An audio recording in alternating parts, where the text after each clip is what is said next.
Today on LSE Share Talk, we have Karl Smithson, who's the CEO of STEL Diamonds. It's a mining company which has assets in Africa. Morning, Karl. How are you?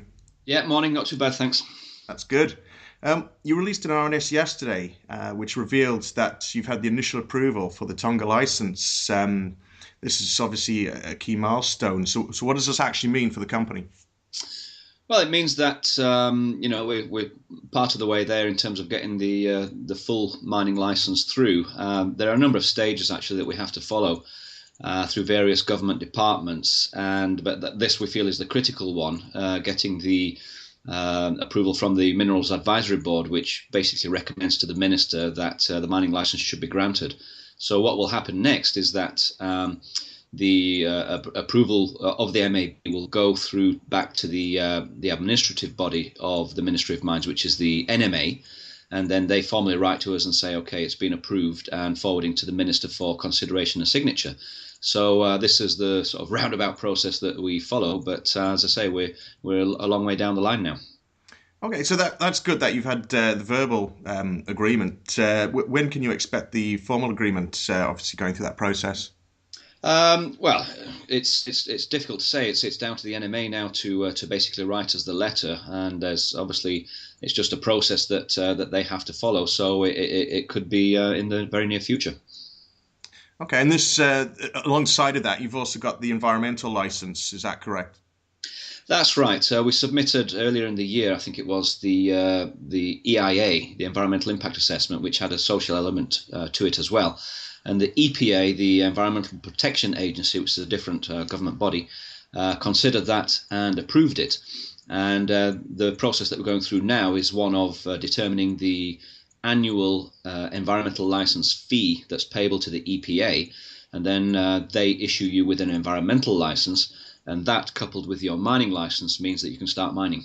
Okay, so when you finally get both the agreements, both the licenses in place, what's going to be the plans? What's the project then in Tonga? How are you going to go forward from there? Well, there's one final stage actually before we go there, and that's an important one actually. It's sitting with a negotiation body of the government, which is represented by various stakeholders, including the ministry people.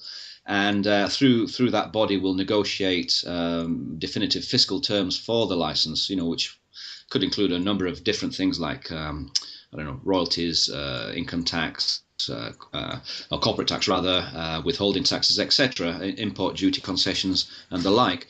And that is all kind of packaged into a concession agreement. And that concession agreement, to be a legally binding agreement, needs to go through Parliament for ratification. Now, as soon as we get the approval from the signed approval from the minister, we can start that negotiation process. And we've never done this before, so I can't really tell you how long it takes. But looking at past examples, it could be a month or so of negotiation, and then obviously it needs to go through Parliament. So, we'd like to get the concession agreement ratified by Parliament, so we know when we start what the exact fiscal terms are going to be for our license. Okay, it's not obviously all that straightforward. Obviously, there's all the red tape. So when the concession agreement's done and everything, everyone's happy, and you're actually ready to start getting involved with the project. Have you got? Obviously, this license has been known about for a while. People waiting, and what preparation have you been doing? Well, there's no more technical work on the ground to do per se. In that the resource is there, the pre-feasibility report is done.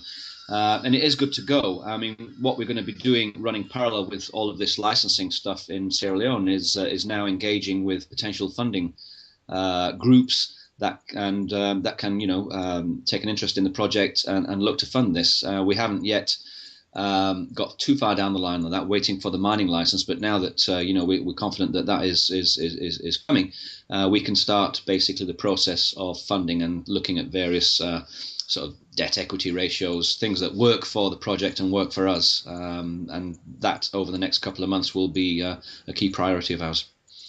Okay, so then focus on the funding, making sure that that's in place, and obviously just getting everything on the ground ready. It sounds fairly good from your perspective on that. Is there any risks that you can see associated with this? Obviously, again, it's a verbal agreement, not a formal agreement. Have similar projects in the past had any troubles? Have you looked at any examples? No, I mean once the MAB basically approve, it goes to the minister, and as far as I'm aware, there are no agreements that have been sent back to the MAB by the minister. So I'm not saying he does what they tell him to do, but they and the NMA before do all the sort of technocrat the DD work, if you like, on the project to make sure it's technically robust, and what we submit is actually a good plan, a good mine plan. And then the minister should basically ratify what his technocrats, recommend at the end of the day. So I don't see any risk in the licensing process going forward. I think if you want me to put my hat on and say, well, what are the genuine risks? I think funding, of course, in this market is going to be challenging, if not. Certainly it's possible, but it would certainly be challenging. But I think at the end of the day, the quality of the project should shine through because it is high grade, it is high diamond value, and it is going to be an high margin operation. So hopefully that certainly can assist us in securing the funding. But I think, at the end of the day, funding is always a risk for junior companies, isn't it? Absolutely. Okay, so aside from that, you've also with the company, you've got the other diamond project in Guinea. Is it possible to get an update on that? Yeah, well, actually, we'll be putting an update out over the next few days. I think we've made it sort of known for a long time now that we're going through a process of what we call trial mine evaluation, with the objective of taking 100,000 tons from this fairly large deposit and processing it, getting the diamonds out, determining the grade, the diamond value through diamond sales. And through the sales, actually kicking back revenue, which effectively makes the whole process self-funding, which is quite a neat thing to do. So we'll be putting an update out over the coming days, and basically outlining the next steps forward for that project. But as we've reported previously, the process of processing and selling has been ongoing, and we'll be doing a final sale, I expect, in June. We'll highlight the potential dates for that in the announcement. And that would be effectively our last sale of this particular phase of work. And then we see where we go from there. Okay. But that sounds pretty good. Obviously, Guinea and Sierra Leone are quite close to each other. Do they both have the same challenges in working in the mining industry, or are they just completely separate? They both have their own quirks, if you like, but at the end of the day, this is West Africa. It's a fairly similar environment. The terrain is pretty similar, but logistics are challenging, particularly in Guinea, where the distances between the capital and the project are more than double of what we're experiencing in Sierra Leone. So that in itself breeds challenges. But I think in terms of ease of operations, I would say the balance tilts in favour of Sierra Leone, just with it being sort of geographically smaller. Okay. I bet you the weather's a lot better out there than it is at the moment in the UK. You could say that. I'm going on Saturday for a couple of weeks into Sierra Leone, and I'll be taking my sun cream with me. I can imagine so. How often usually do you get out there? I go every month. Every month. Okay, so you actually do keep a good eyesight on what's going on the ground. Yeah, absolutely, and particularly with it's important for me to be in Sierra Leone right now. Obviously, with all the process going on the mining side, there are a number of things happening simultaneously, which we need to keep a hand in, basically. Okay, and so with those two assets you've got now at the moment, have you got your eyes on anything else coming up at all, or is it just focus on Tonga for now?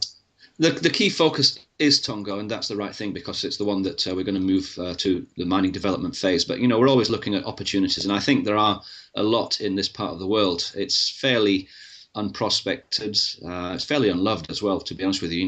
Not just recently with Ebola for the last couple of years, but civil war in Liberia, Sierra Leone a decade or so ago. So I think it is overlooked, and the geological potential is fantastic. There are a lot of diamonds there, and I think we're well positioned to maximise on that. Oh, that's fantastic. Okay, well, thank you for taking the time to update us on this. And obviously, we've got June. We'll probably hear something more about Guinea, an update there, which is good for the shareholders to be aware of. Yep. And I'm sure we'll have future updates coming forward. Thanks a lot, Karl. My pleasure. Thanks so much.